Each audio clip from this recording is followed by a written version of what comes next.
Hello, everyone, and welcome in. Whether you're watching on Stacking the Box, Arrowhead Addict, or BetSided, you are seeing myself and Iain MacMillan live. We apologize for that in some ways, but here we are nonetheless.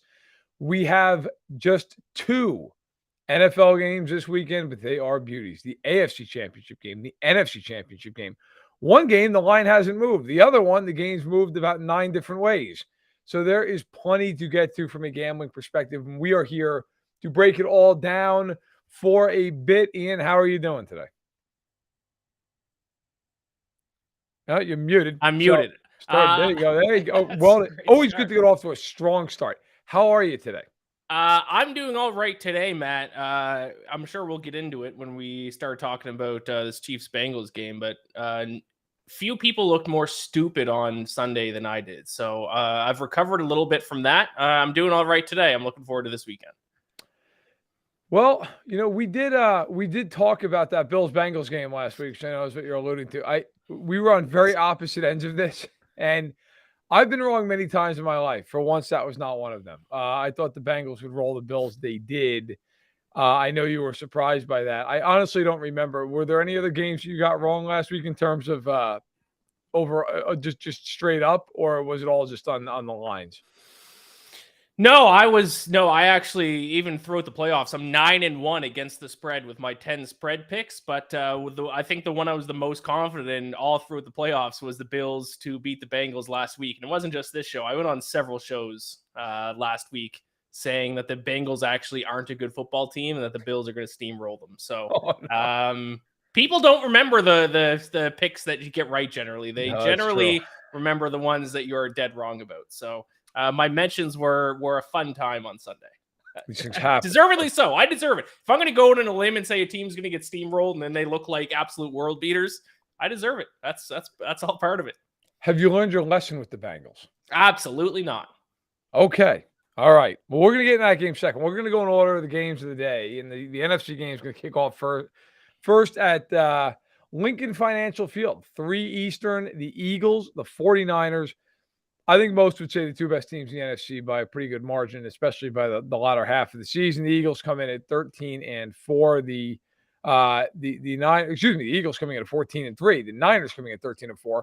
Niners off of that win over Dallas, kind of a hard-fought game, defensive battle. They got the job done. The Eagles treated the Giants like a speed bump, 38-7. And so here we sit. That line, correct me if I'm wrong. When I first saw it on Sunday night, it was 2.5 for Philadelphia.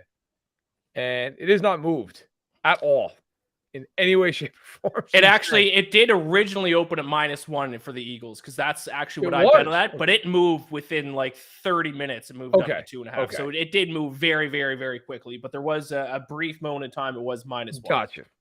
And it has sat there. It has not moved. I'm looking at it right now. Still Eagles 2.5. Totals 46.5. Do you think that's the right line? Do you think it's the right total? Where do you sit on just where the odds makers have put it? Yeah, I actually think the current line where it's at now is correct. That's why when it first came out, the very first opening line was -1, and I jumped on the Eagles because I set the line at 2.5. I think 2.5 is probably the right number. I think the Eagles are the team to bet on in this game. It might be with the spread being where it's set at right now, which I think is the right number. You might just even want to go money line and just maybe bet a little bit more if you want to bet on the Eagles since they're favorites and just forget about the spread. Because I do think it's going to be an extremely close game. But everyone talks about how good the 49ers defense is. I don't think the Eagles defense gets enough credit for being as good as they are. The best pass rush in the NFL this year, sack percentage over 11%. Yes. One of the best secondaries, if not the best secondary.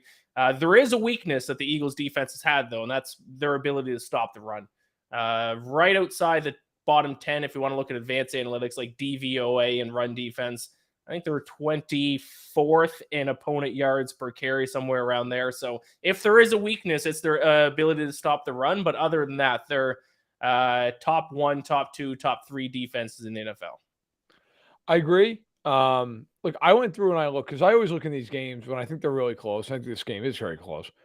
What are the margins? Which team wins on the margins? The Eagles are better in red zone offense, red zone defense, third down offense, third down defense in San Francisco.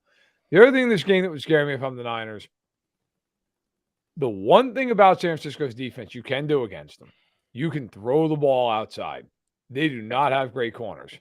What can Philly do? They can protect and they can throw outside. I think they can get chunk plays in this game.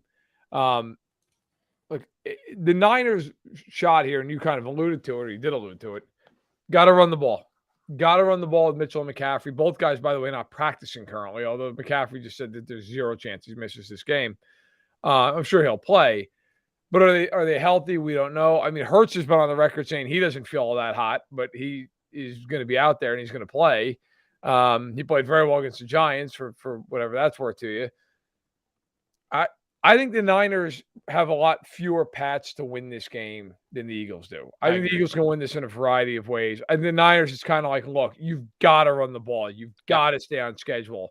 Defensively, you're going to have to get to Hurts. You've got to get through what I think is the best offensive line, if maybe at the worst top 3 in the league. You're asking a lot here of Purdy to go across the country. I know everybody's like, well, he's undefeated.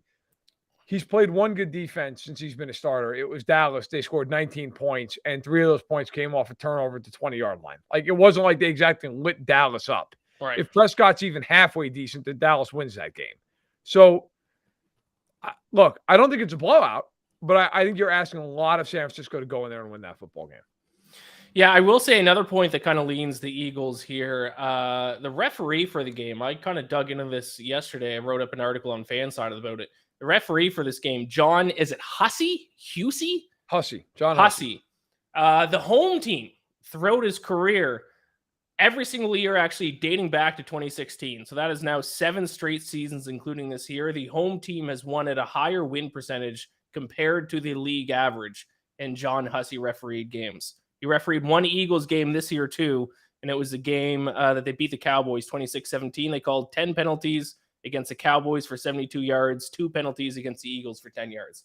If you want to start digging into referee handicapping as well, which might be getting a little bit nitty gritty, but I think the advantage leans towards the Eagles being at home as well. So that's another kind of, point towards the Eagles if you're trying to figure out who to bet on as well. I think this is their game to lose. I'm going to be at this game as well. I thought about going to the game last weekend, but then it dawned on me it might end up being a blowout. And if they win, they host the NFC Championship. And I was smart because it was a blowout against the Giants. So I'm going to the NFC Championship game. I'm excited to be there. And of course, maybe that plays a little bit into why I'm betting the Eagles, because I have no desire to go to Lincoln Financial Field and root for the 49ers. I value my life a little bit too much. So wear that Falcons helmet behind you. No one's going to care. No one's going to give one iota. You'd be like, I'm a Falcons fan. People might buy you drinks. That's true. I think that, I get the sympathy vote there. No, I expect it to be a fun game, a good game. Yes. I'll put it this way. I would not be surprised if the 49ers won. I wouldn't be like blown away by that. The Niners are really good. Like, there's a world here where the Niners do just win the game. They run the ball well. Purdy doesn't turn the ball over. Defensively, they get some pressure. The one thing with the Eagles this whole year, and it's not going to factor in, I don't believe, this week either. I don't know if you've looked at this. The Eagles have not played one good quarterback the entire season. It's got to be a record. The best quarterbacks they faced all year. Oh, believe me, I've checked this like 5 times over. Here are the absolute best quarterbacks they've seen this season. Jared Goff in week 1. Kirk Cousins on a Monday night game, so that doesn't even count. Okay. They faced Trevor Lawrence in week 5, I believe it was, but in a complete downpour in Philadelphia, where nobody could hold on to the ball, turned it over like 5 times. They played Dak Prescott in week 16, I believe it was, when Gardner Minshew was going for them, and Dallas scored like 40 points in that game. And they played Aaron Rodgers, and he played for half the game, and Green Bay was scoring at will, and then he went out. And also the Packers gave up almost 400 yards rushing, which was not helping their cause. Other than that, it has been a who's who of complete garbage. Cooper Rush, Daniel Jones, Davis Webb, Taylor Heineke, Carson Wentz, Kenny Pickett, Ryan Tannehill, Matt Ryan, Davis Mills, Andy Dalton, Kyler Murray, Justin Fields. Not exactly like, wow, a great year. Which I only bring that up for this reason. I don't think Brock Purdy's breaking that streak. But when they get to the Super Bowl, no matter who they play, that is the one thing I find very interesting. The Eagles defensively are very, very talented. They also play a very simplistic zone defense that they pretty much will just sit in over and over and over and over and over. And it hasn't mattered at all this year because none of these quarterbacks are any damn good and can't attack it. I wonder against the Chiefs or the Bengals, does it make a difference? Does it matter? Like, I mean, it'll make some difference, but like how much of a difference, I don't know. That is the only question I have about Philadelphia because I love the roster, love the coach. I mean, I'm part of the PFWA. I voted for Howie Roseman as executive of the year. I think they're awesome. That's my only question in that Super Bowl should they get there. Is if they face one of those two quarterbacks, of course they'll face one of them. What does that look like?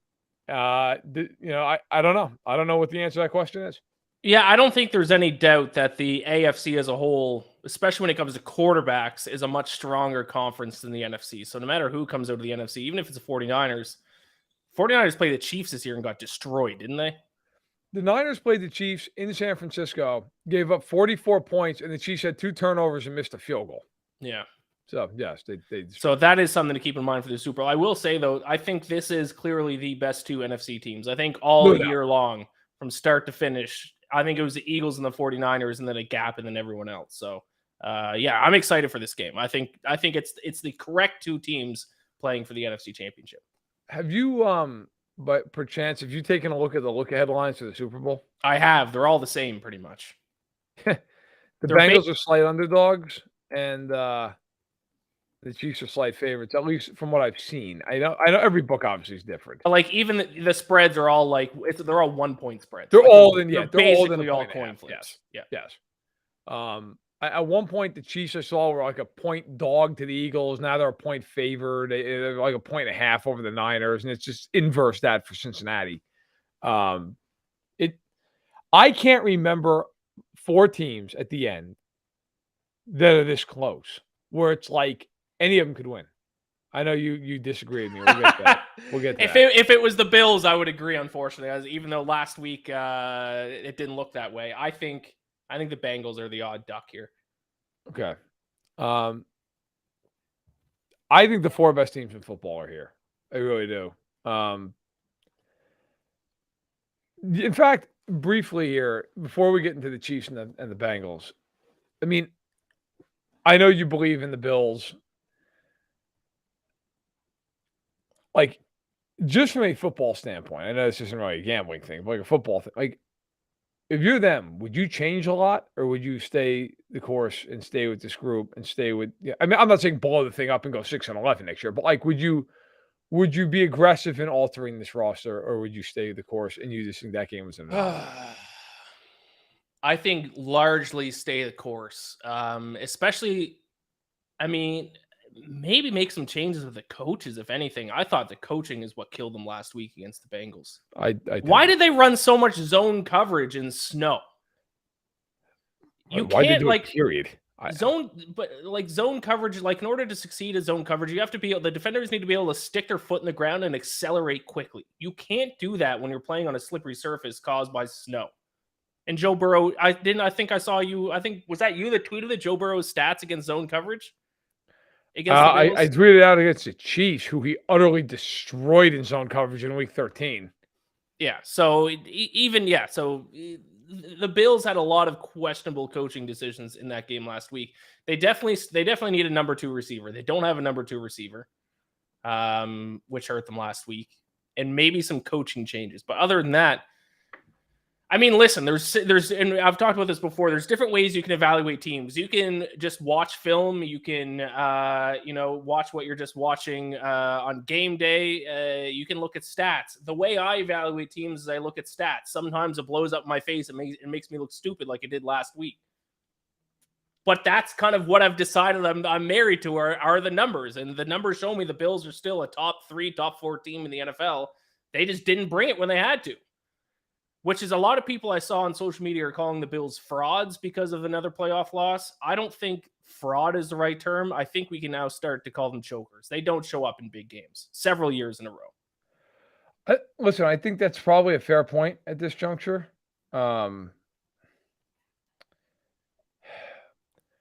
The Bengals beat them in a way that 27-10 didn't even do it justice. Like, the Bengals could have beaten them by 30 points in that game. 2020, the Bills were up 9-0 in the AFC Championship game at Arrowhead and then gave up 38 of the next 44 points. Then they went back to Arrowhead and they played a great game, and they were 13 seconds away from hosting the AFC Championship game and completely pissed down their leg. And then this happened. I'm with you. I don't know that you're like all of a sudden going to just go, oh my God, everything's got to change. Every single thing's got to change. But something's got to change. I mean, whether it's the way you coach the team, whether it's a personnel group or two, whatever it is, something's got to give. But I also think this just happens in the design of the NFL playoffs where it's one game. Not to say it obviously can't do it, but let's just say by theory, there's no such thing as injuries and players are fresh every single game. If it was a best of 7 series, sure. Would the Bills have won a Super Bowl by now? Are they just not showing up and just right? And if I won the lottery, I'd own a yacht, but I didn't, right. and I don't. Right? So, Yeah, fair enough. I mean, there's a more crude analogy there as well. But I mean, it's just this what it is. Like, I hear you, but this ain't basketball. Like, you can't lose game 1 in the NFL. Game 1 is game 7. Right. I think what struck me was just how outclassed they were in that game. I mean, they were just blown out of the building. That doesn't mean that they can't come back next year and win the Super Bowl, but they, in that game, were blown out. Let's get to the AFC title game, which has been the line movement of the century in both directions at this point. You had the Chiefs open -3. The line then moved pretty much via public money all the way to Cincinnati -2.5. Now, after watching Mahomes be able to walk up to a podium, it has swung all the way back to Kansas City -1. What do you make of this? I mean, you don't see a line move like that very often. No. What do you make of all the movement? And now, by the way, the total when we came on the show to start was a 47.5. And literally, as I was just looking at it, it just blinked and went to 48.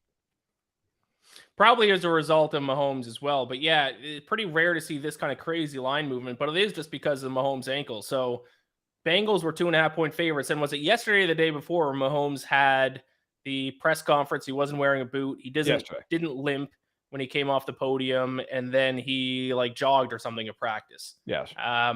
Then that caused the line to go down to Bengals -1. And then since overnight, it's now gone in favor of the Chiefs. I'm actually seeing the Chiefs 1.5-point favorites here at some point too. So it's moving even more. So it's nothing else other than Mahomes' ankle. It's people trying to predict what the status of his ankle is going to be on game day. That's all it is. Agreed. Do you think that warrants this amount of line movement? I mean, obviously, I know he's Mahomes, he's a great player, but do you think that the line should be swinging this much just because of his right ankle? Do you think that's enough to justifiably make this line move? Or do you think it's just a lot of public money panicking one way or the other? No, I think it's a lot of people panicking. No, because actually when the line opened at Chiefs -1, I actually betted at that because I thought that number, it wouldn't get worse than that. I thought that was public perception of what his ankle, if his ankle's bad, then the Chiefs are 1-point favorites. Because I talked to people who work in sports books and who set odds, and they say, if they told me, and this was before, to be fair, before the divisional round, that if everyone's healthy, the Chiefs would be 4.5, 5.5-point favorites. So when I saw Chiefs -1, I thought it wouldn't get any lower. I thought it was that low because of the ankle injury. So I was surprised to see it even shift all the way to the Bengals being favorites. That to me tells me that people thought he might not play at all. Gotcha. Okay. Are you annoyed you didn't take it at +2.5? I mean, in an ideal world, I wish I would have. I wish I could have just taken Chiefs money line at that, but that's kind of the betting early lines and opening lines in the NFL. That's it's a gamble inside the gamble. It worked for me in the Eagles game. I predicted the line movement correctly in that game. Did not predict it correctly in the Chiefs game, but that's like I said, that's the gamble inside the gamble. That's true. All right. You are notorious for not believing in the Bengals. Yes. Obviously, you just finished saying you bet on the Chiefs. Yes. Why are you betting on the Bengals and not? Excuse me. Why are you betting on the Chiefs in a game where Mahomes is at least potentially gimpy, and they have lost 3 games in a row to the Bengals, including in Week 13, where they were beaten 27-24 at Cincinnati? Two reasons line up for me betting on the Chiefs. Number one, I've said it earlier in the show. I rely on the stats. I die on the hill. Sometimes the numbers lead me astray and it costs me. But I mean, when I look at the numbers, and I understand there's more to football than just numbers, but numbers are the only thing that we can actually hold. We don't know what the actual game plan of these teams are. We're not in team meetings day in and day out. We don't know what their strategies are heading into these matchups. We don't know how they're psychologically feeling. We don't know what the locker room's like. So the only thing I can actually hold on to and measure is stats. And when I see things like the Chiefs lead the NFL in yards per play, 6.1 yards per play, the Bengals are 10th, 5.7 yards per play. You look at opponent yards per play, Chiefs have the advantage, 9th to 16th. Like, no matter, I could just keep listing these, but no matter what stat you look at, outside of red zone defense, which is the Chiefs' biggest weakness, we talked about that last week, and turnover margin, outside of those two, and turnover margin is only a slight advantage in the Bengals' favor. The Chiefs have the advantage in every single area. Now they're at home at Arrowhead and only a 1-point favorite. Even if Mahomes' ankle isn't 100%, even if it's 80%, I still take that line. And the other thing that I like to do when I'm betting is I like to go against the public narrative. And the public narrative is that, what do they call it? Burrowhead Stadium or Joehead Stadium? Yes, what are they calling it? It's been renamed Burrowhead for this weekend. Burrowhead. Yeah, sure. Joe Burrow is 3-0, which, first of all, 3-0, 3-game sample size, an extremely small sample size that I don't really put too much value behind. Number two, all these games were close. Was it the regular season matchup this year where the Chiefs were about to score to go up 2 scores and Kelsey fumbled close to the goal line? He fumbled at midfield. But yes. Oh, was it? Okay, midfield. They had the ball in the fourth quarter, and if they'd scored, they were marching downfield. Yeah, Kelsey doesn't turn the ball over. I mean, Chiefs probably win that game, and then all of a sudden they're 1-2 with winning the most recent one, and this Burrowhead Stadium is not even a thing. So 3 games, the whole world seems to just love the Bengals, love Joe Burrow in this spot, and when the whole world loves it, I like to zig when everyone else is zagging. So the stats tell me Chiefs. Going against the public narrative tells me Chiefs. So I'm a big Chiefs guy this weekend. Okay. So you have drawn the ire of Chiefs fans throughout the course of the year, but now in the biggest moment of the year, yes, you're riding with them to avenge multiple defeats here at the hands of the Cincinnati Bengals.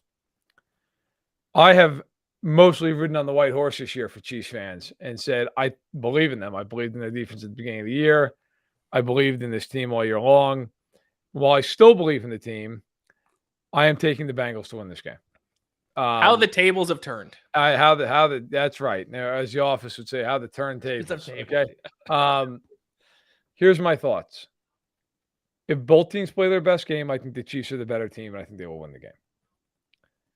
However, the Chiefs, when they play the Bengals, do not play their best games. They have turned the ball over.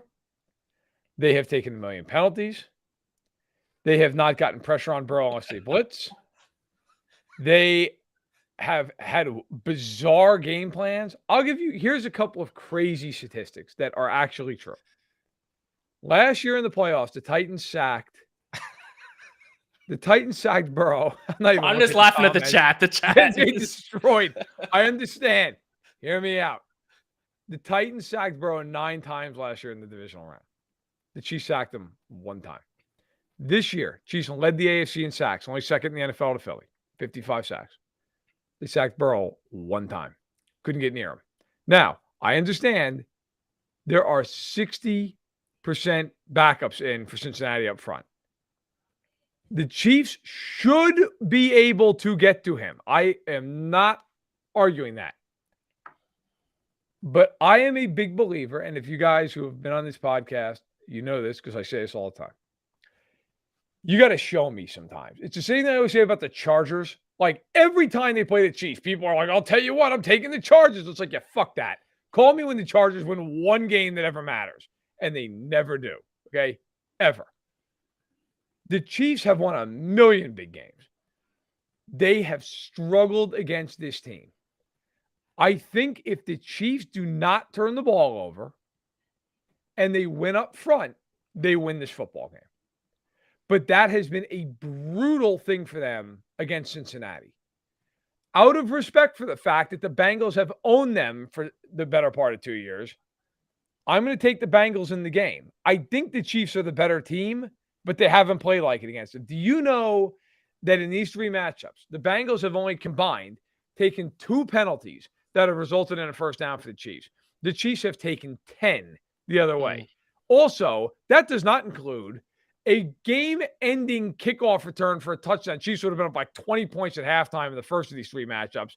Byron Pringle runs the thing back 100 yards. Zane Anderson, who's in another zip code on the field, he's not even near Byron Pringle, just decides to tackle some guy, so it gets called back on a hold. The Chiefs have also turned the ball over 3 times in those games. The Bengals have turned the ball over once. The Chiefs have beaten themselves over and over and over and over and over. If they don't beat themselves, they will win this football game. But I have to see them do it. So I am to the point now, if this was the other way, I'd be sitting here saying the Bengals never beat them. I think it's a coin flip of a game. I'm taking the team that never loses in these games. I got to be fair. I have to see the Chiefs actually go out and beat them. That is where I sit on this. And Chiefs fans, you know how I want this game to go. But I'm being honest. That's why, hopefully it's why you listen. I'm being honest. I think if they play their best, they win. But they haven't done that against Cincinnati. Unbelievable. The AFC Championship, and you're going against your own team. These things happen. Hey, look, the last time I picked against them in a playoff game, maybe in here feel better. I picked against them the first time Mahomes was in a playoff game against the Colts because I said the same thing. The Chiefs blow every playoff game they play in. They choke like dogs in every single one of them. And I'll never forget watching that game. They got up 17-0 right away. They were killing Indianapolis. And I remember thinking like, wow, okay, this is nice, but like, I've been here before. I have seen this happen. I have seen this happen with this football team. They go to punt the ball. It gets blocked and run back for a touchdown by Indianapolis. And everybody, if you ever want to get a good laugh, go watch that play and listen to the crowd at Arrowhead. There's a collective like, oh God, oh my God, again. Mahomes takes the ball and just rolls right down the field and jams it in the end zone. And I remember thinking like, it's finally different. Because that never would have happened with any other teams. It would have fallen apart. They would have given up 30 points. Like, Chiefs just killed them from there on out. That was the last time I picked against them in a playoff game. I need to see them do it. But I think they're talented. Oh, I could do without Willie Gay talking crap right now. I could live without. What scares you about the Bengals offense? Willie Gay says, quote, nothing. I got to tell you, I watched the film week 13. It should be his and Nick Bolton's zone coverage in that game. That ought to scare him. I love Willie Gay, but come on, man. Nothing? Did you watch that game? I agree with him. Joe Burrow, Jamar Chase, T. Higgins, nothing, huh? Just the Chiefs are the better team. You got to ride. Just you can't overthink this. The Chiefs are the better team. Okay. All right. But also, I agree with you, but I'm terrified. If there is such thing as an X factor, Joe Burrow has it because he plays his best football when the lights are the brightest. Yes, he does. He brings it. Yes, he does. Yes, he does. Listen, Joe Burrow, he has that ability to make throws into tight little windows. You go, how the hell did he get that in there? He doesn't have a big arm, but he does. The one thing I will say in this game I do think plays in Kansas City's advantage is I'm not always a big home field guy. Like, I think it can matter in certain spots. Maybe if you're a cold weather team and it's late in the year and you get a warm weather team in there, I think sometimes that can matter. Teams aren't used to it. This is one game because, I can't remember a game. I can't remember a game that is more emotional for them. A lot of times fans build up the rivalry. It feels like there's a deep-seated hatred between these two teams at this point. I think it will be a very emotional crowd, especially with Mahomes and his ankle and all that stuff. I do think it matters at the games at Arrowhead Stadium. Now, again, I'm picking Cincinnati, so I don't think it matters enough. But I do think that if the Chiefs get up in the game and Mahomes looks good early, there could be a bit of a snowball effect with the crowd. But Burrow's a great quarterback, man. He's awesome.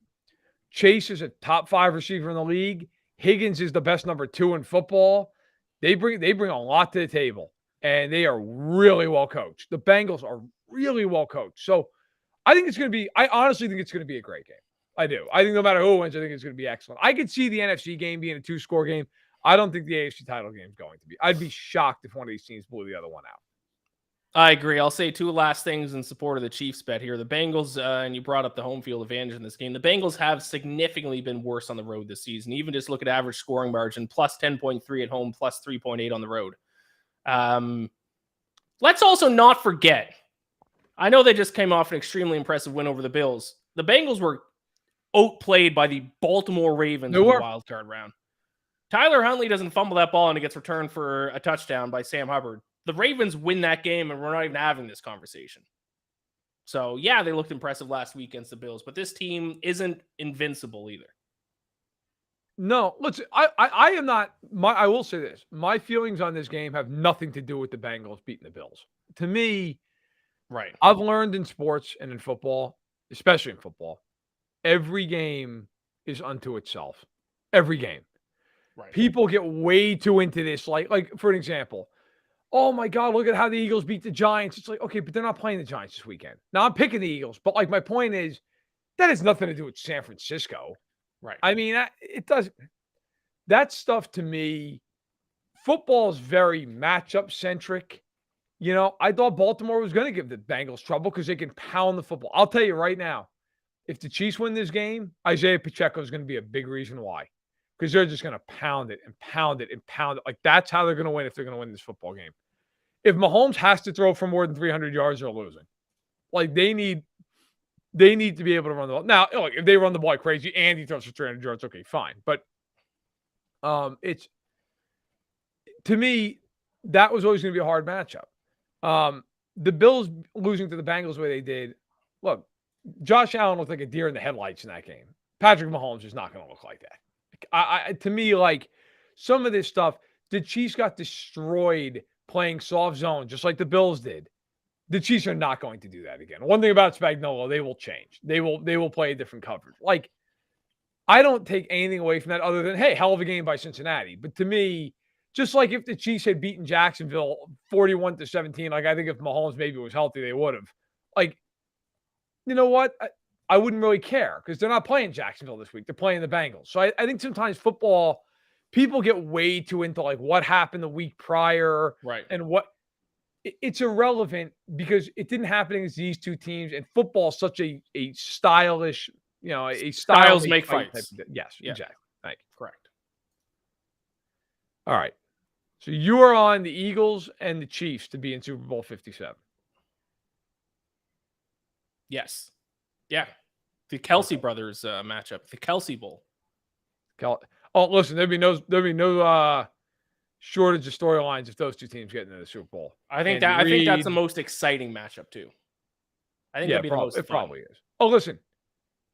I don't want to hear one Chiefs fan, if the Chiefs lose this game, talking about anything being rigged. Because at the NFL, if there's one team they want in there, it's them. Because you either get a Super Bowl rematch of a couple years ago with the Niners, or you get the Kelsey Bowl and Andy Reid against Philly. And I mean, oh my God. Yeah, look, I didn't even think about that. Andy Reid you will have all kinds of story. Oh my God.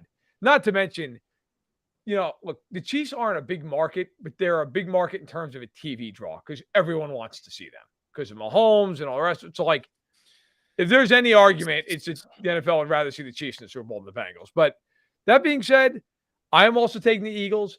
And despite my feeling that the Chiefs are the better team when they play 100%, I'm going with Cincinnati. The Chiefs have to prove they can beat them. The Chiefs have been their little brother for 2 years. So they got to find a way to beat them. All right. Really, one really last quick question. You hit it. Who's better, Joe Burrow, Patrick Mahomes? Oh, stop it. Okay, I'll say this. First of all, Mahomes is the answer. I wrote about this. Okay, like I wrote on FanSided today, actually this morning, about the difference between the resumes and like you know how this game's been built up as this big legacy game. And I'll drop the link into the chat for phenomenal producer, Richard. If Richard wouldn't mind dropping that in there, and everybody can read it if they'd like. But I wrote about how, like, this game, it's a legacy game for Burrow. It's not for Mahomes. Mahomes is about to be a 2-time MVP. He's been to 2 Super Bowls. He's won 1. He's a Super Bowl MVP. He started for 5 seasons. He's a 5-time Pro Bowler, 2-time first-team All-Pro, 1-time second-team All-Pro. He's thrown for 35 touchdown passes 4 times. He's 27 years old. The only guys to ever do it more than him are Tom Brady and Aaron Rodgers, 6 times each. He's thrown for 50 touchdown passes. He's twice thrown for 5,000 yards. Like, Mahomes legitimately, if he retired tonight, would walk into the Hall of Fame. Oh, you think he's done enough already? Yes. All yes. right. I'll give you here. Here's a good nugget, because this is why FanSided pays me the decent bucks. Okay, this is why. I researched this last night. Here, we'll have some fun with this one. Do you fancy yourself somewhat of a historian on the NFL, or not so much?